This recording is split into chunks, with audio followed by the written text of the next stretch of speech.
Today, ang lulutuin ko ay bilo-bilo.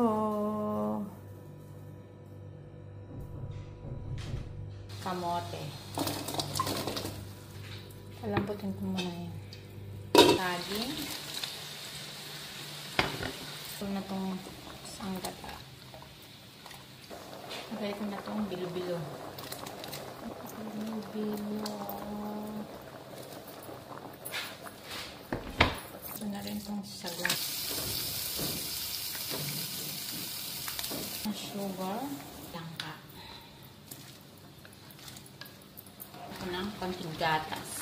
Diba? Maglalagay rin ba kayo ng gatas? Kailangan natin ng drop ng tila. Ito, vanilla. Add lang ng flavor. Ito na ang ating bilo-bilo. Luto na siya.